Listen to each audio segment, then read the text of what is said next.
What's up, guys? Flashframe here. It's January 20th, 2017, Inauguration Day. Um, I'm out in the Netherlands, have been for about a week now.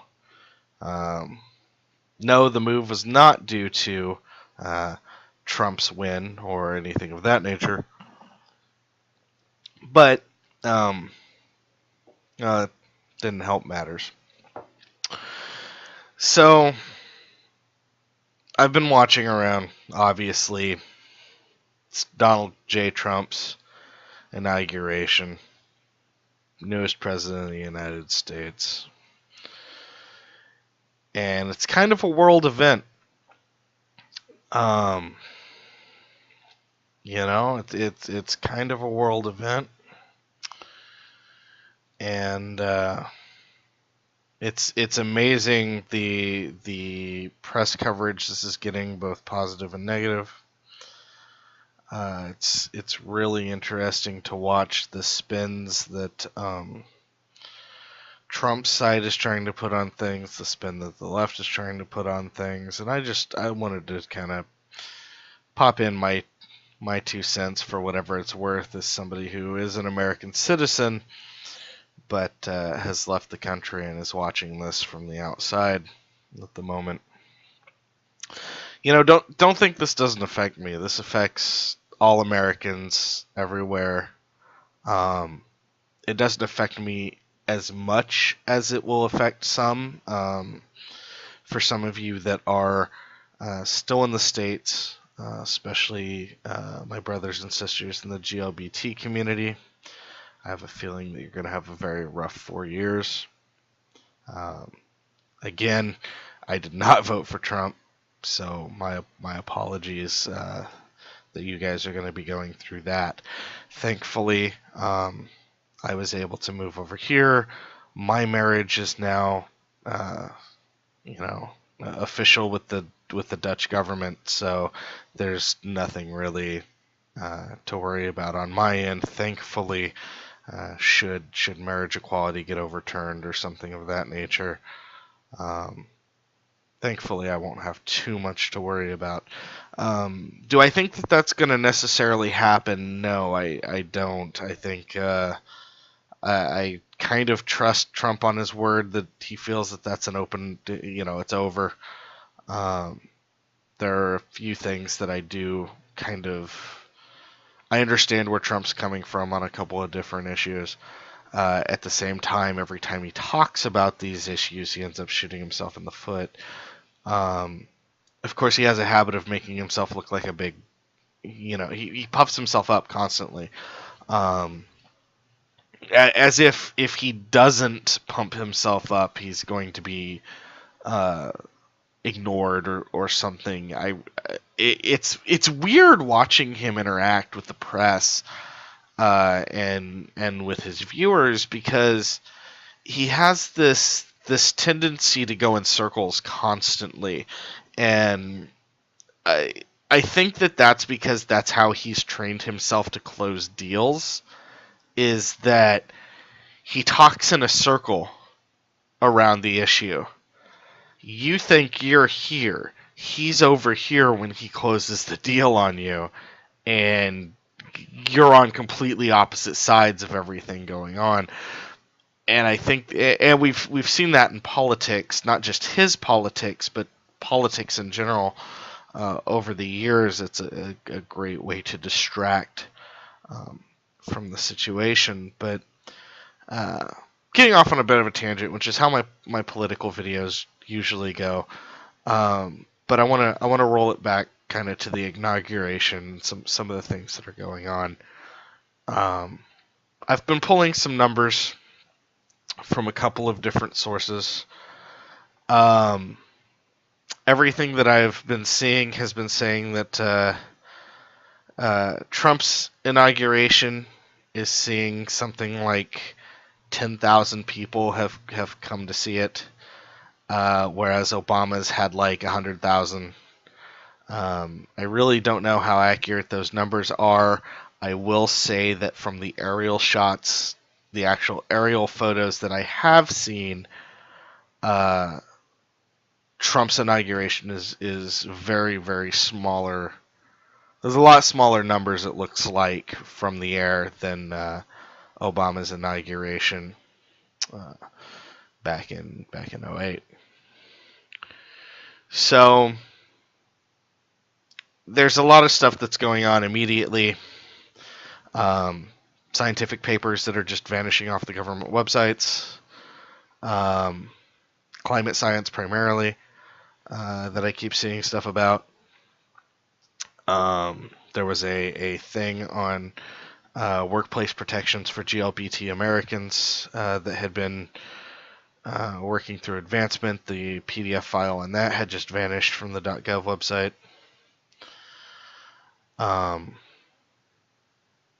But it's going to be a hell of a 4 years. It's going to be a hell of a 4 years. Do I think that the world's going to end? No, I don't think the world's going to end. I don't think that anything is really going to change for the average person. But there are many people who live in America who are Americans that are not average, that are not the average white-collar heterosexual couple, atomic family American. That some things are going to change and it's going to get rough.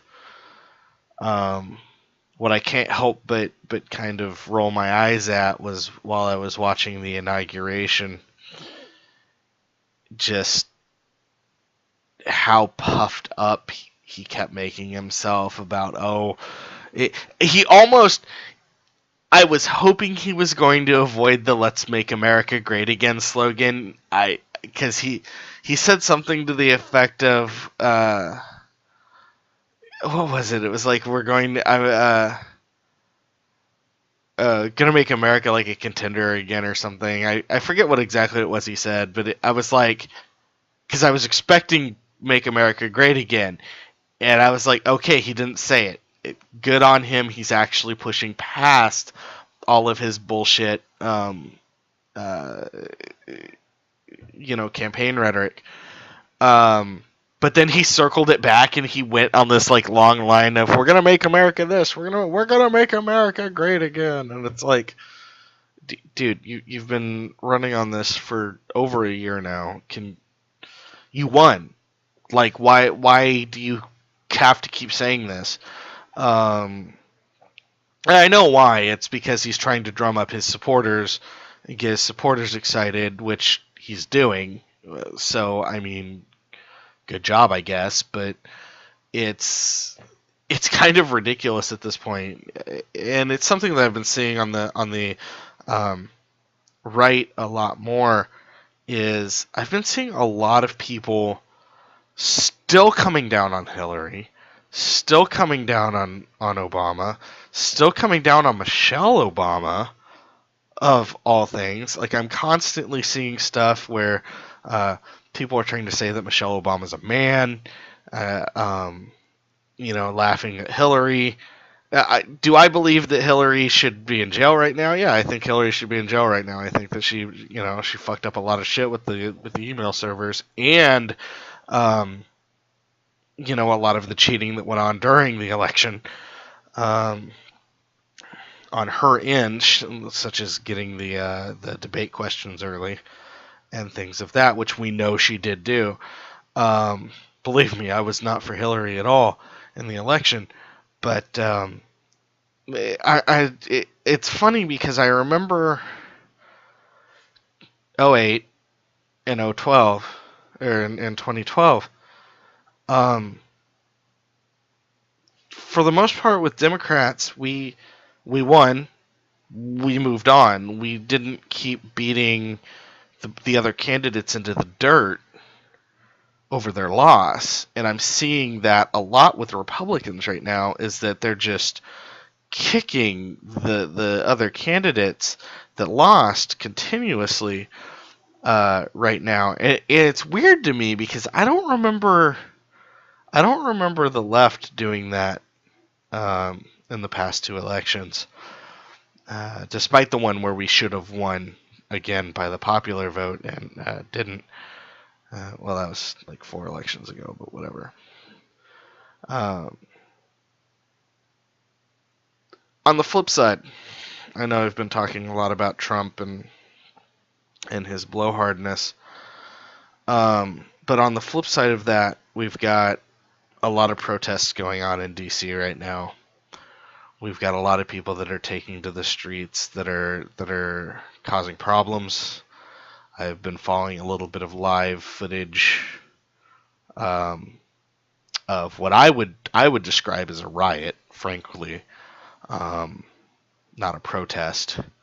I'm talking like rocks being thrown at cops and destruction of property and things like that. Like, that's a riot to me. That's not a protest.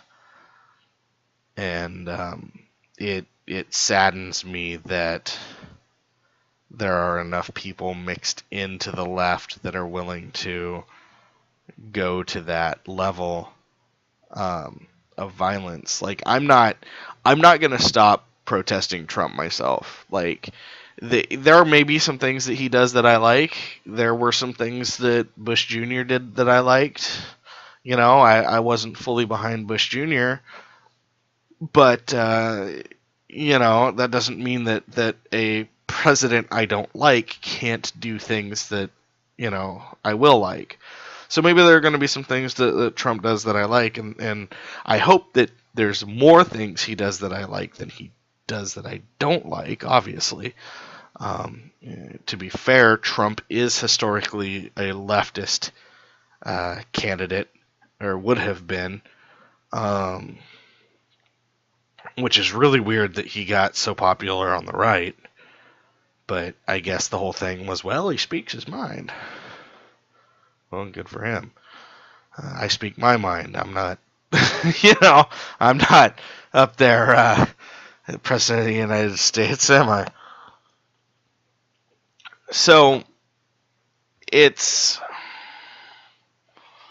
been a lot of fear-mongering. There's been a lot of undue fear-mongering. Some of the stuff that he said is just insane.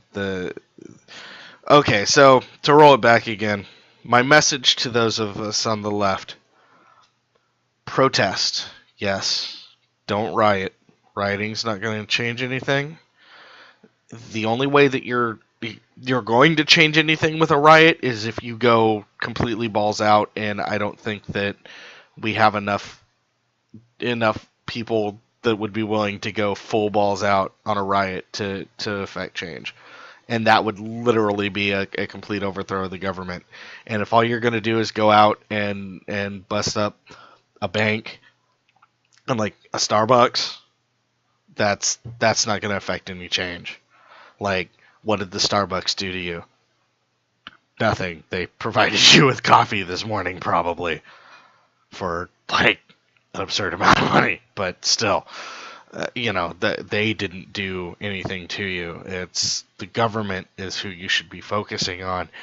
Now, I'm not advocating go out and blow up, blow shit up. That's bad. But the point is historically, revolutions don't, unless you're doing it peacefully. If you're going to go violent, you have to go completely balls out, and nobody's going to go completely balls out. It's not going to happen. Otherwise, if it was going to happen, we would have had that during Obama's presidency when some right-wing nut job would have gone and tried to kill the president, and that never happened, despite how many threats from right-wing crazy people that were like, yo, I'm gonna go kill Obama, and nothing ever came from it. So, I mean, it's whatever. So if you're gonna protest peacefully. It's not that hard to protest peacefully. Don't block roads. Yes, I understand that there are times and a place to block a road, but generally don't do it. There's, for the most part, no point. You're just gonna get people pissed off at you. They're not going to listen to your message. Nothing's going to change. You've got to remember that the inconveniencing people to try to get your message across isn't going to help. I mean, do you like it when the Jehovah's Witnesses come knocking on your door at like 3 in the afternoon when you just want to fucking sit around in your skivvies? No, you don't want you don't want to hear about your Lord and Savior, while you were like sitting down for dinner. So why are you going to cause problems for other people while trying to spread your message? It's counterintuitive. It doesn't work. It's going to piss them off more at you, and they're going to be more closed off to your message than if you were trying to go, hey, look, here's my side of things, And I definitely think that there's a disconnect on for both sides for listening to issues that each are having, which once again allowed the fear mongering to take over and allowed people to become susceptible to these suggestions, these kind of outrageous claims. Trump today in his inauguration speech talked about how we were going to completely and utterly obliterate ISIS. How? You're telling me we're going to do it, but you're giving me no hows, you're giving me no steps.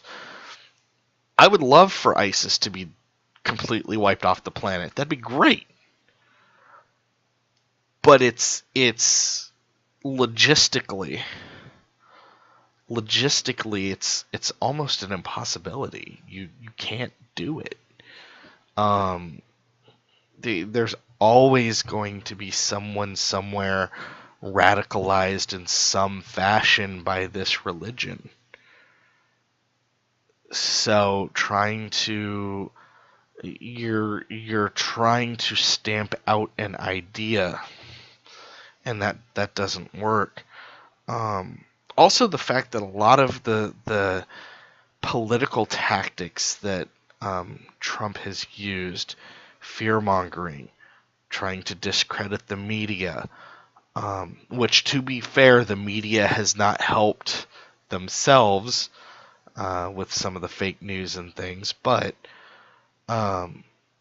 just some of the things that he's done that are very allegorically similar to things that Hitler did during his rise to power are concerning.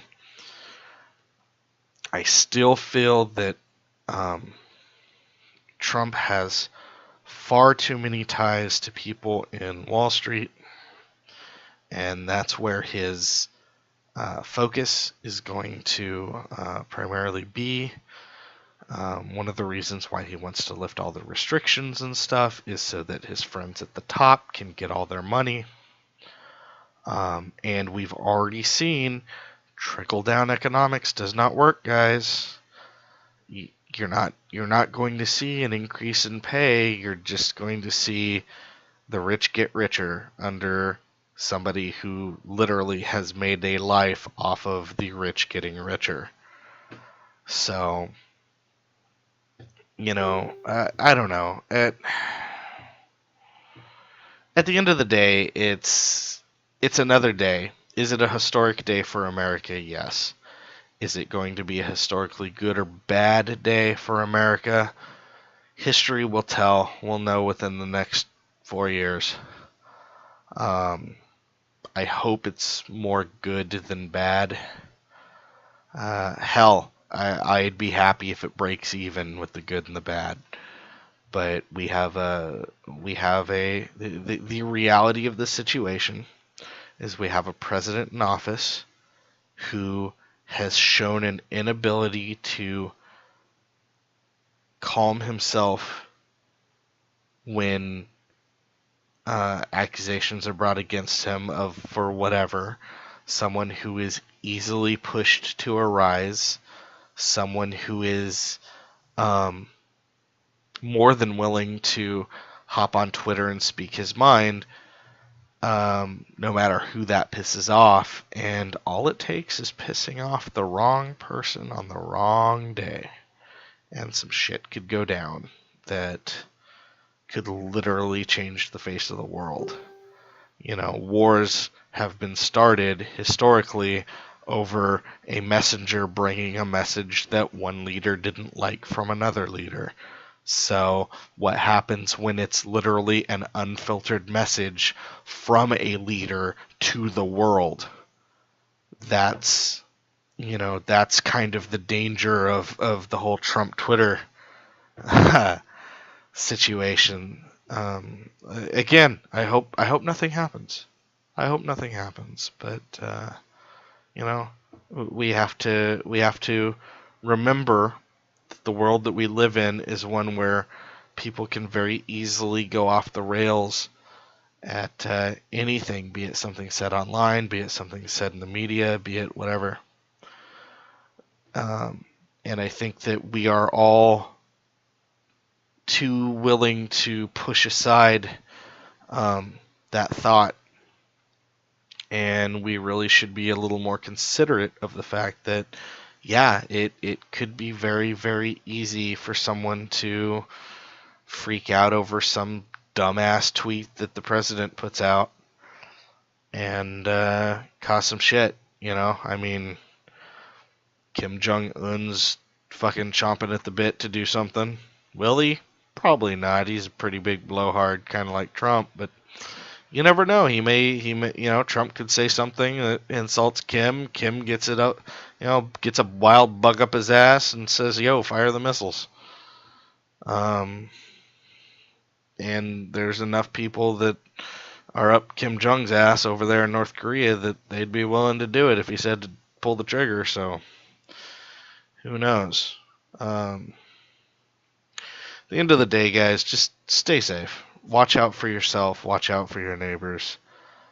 You're not gonna get through this without support. And again, maybe things will be a lot better than I think they will be. And I hope that they are. But make sure your support network is strong, and keep your ears to the ground. Keep an eye on what's going on. Keep an eye on Washington. Keep an eye on this cabinet. Keep an eye on the Senate and Congress. Watch what's going through. Educate yourselves.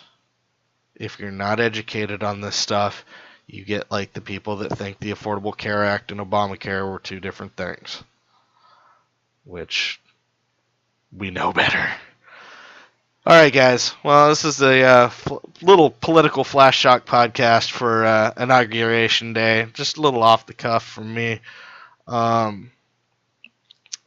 If you like what you saw here, comment, subscribe if you want. I really don't care about that. I do like to see y'all's comments.